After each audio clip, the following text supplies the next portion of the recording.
Hello, magandang araw sa inyong lahat. Ito po ang aking bato na mutya ng langgam na kakaiba.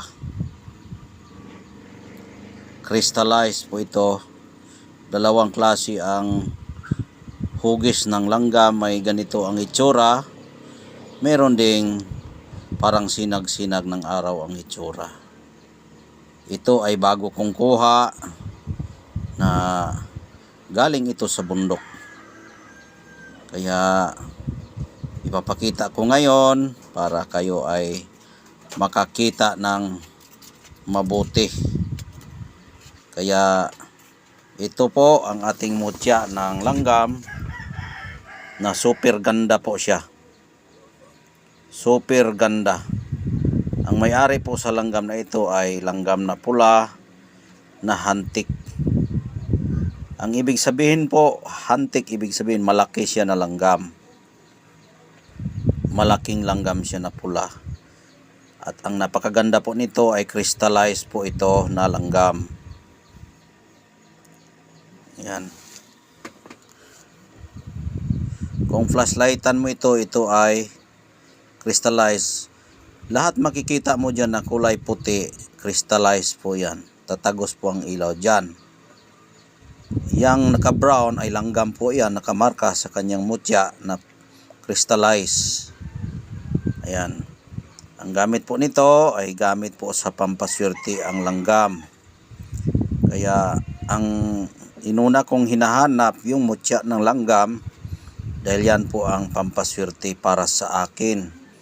Dahil ang mutya ng langgam ay masipag, maghahanap ng pagkain araw at gabi para pagdating sa tagtuyot o tag-ulan, meron na siyang naimbak na pagkain sa kanyang bahay na marami.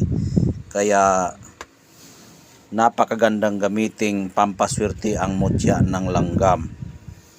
Kaya ito ngayon, pinagbigyan na naman tayo ng kalikasan o ating mga amigo na mga gabay na makakuha tayo ulit ng mutya ng langgam.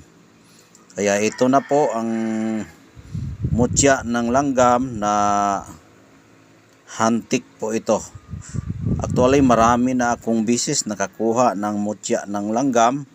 Hantik, pula, itim at yung malalaki na langgam at maliliit na langgam.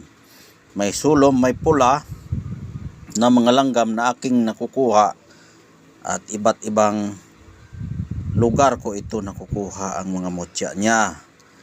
Kaya ito po, tingnan yung mabuti kung ano ang itsura. Yan po, langgam talaga siya. Nadambuhalang laki ang kanyang pagkalanggam. Ayan. Kaya napakaswerte natin dahil meron na naman tayong bagong mutya ng langgam.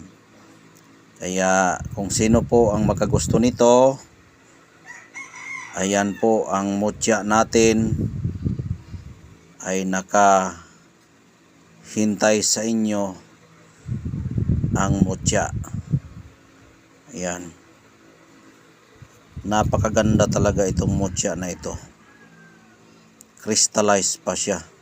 Kapag crystallized po, ang ibig sabihin hindi na kailangan dasalan. Dahil mismo ang kristal ang nagbibigay swerte o dagdag power sa kanyang bato. Kaya napakaswerte natin dahil kristal po ang batong ito. Kristal.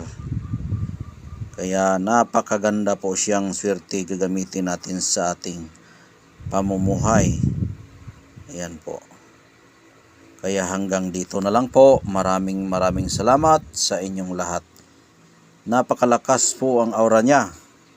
Ayaw nga siya magpapakita. O yan, nagpapakita na. Kaya hanggang dito na lang. Magpaalam na ako. Hanggang sa huli nating upload at shout out sa inyong lahat. Sana magustuhan ninyo ang aking mga video at palagi tayong mananalig sa ating Panginoong Diyos. Bye-bye. God bless po sa inyong lahat. Don't forget like and share and subscribe and click the notification bell.